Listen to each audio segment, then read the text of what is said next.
అయితే దేవుడా, నాకు నీ మీద చిన్న కోపం ఉంది. ఎందుకు? నన్ను ఒక 25 ఏళ్ళ ముందు పుట్టించావు కదా. అవును, త్వరలో 30 కూడా వస్తుంది.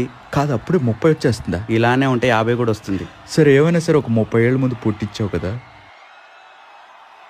నాకు ఇన్ని కష్టాలు ఇవ్వాలని ఎలా మనసు వచ్చింది చెప్పు. సో ఎన్ని కష్టాలు, అసలు కష్టాలని గుర్తు తెచ్చుకుంటే ఎంత ఇదిగా ఉంటుందంటే అంత ఇంత కాదు. సో ఇంట్లో మింగులు, బయట మింగులు, జీవితం సింగులు, లేవు రంగులు. వావ్, ఇతని మనసు మంచిది కానీ గుణమే. వాన అంటే వాన 25 ఏళ్ళు వచ్చినా వెలువాయే. ఇతనికి సీరియస్నెస్ రాలేదు కదా. జీవితం అంతా మింగిపోయే. నాకు దేవుడి మీద ఉన్న ప్రేమ, సెంటిమెంటు, కొన్ని పరిస్థితుల్లో నన్ను ఎదవని చేసిన, దరిద్రం ఇచ్చిన, నాకు తిరిగి తిట్టుకోబుద్ధి కాదు. ఒక్క మాట అన్నా నేను తిట్టుకున్నాను దేవుడా చెప్పు? ఎప్పుడైనా తిట్టానా? రాదు నాకు మనసు, నాకు రాదు. అందుకే నేను దేవుడిని ఎప్పుడు ఏం అనలేకపోతాను.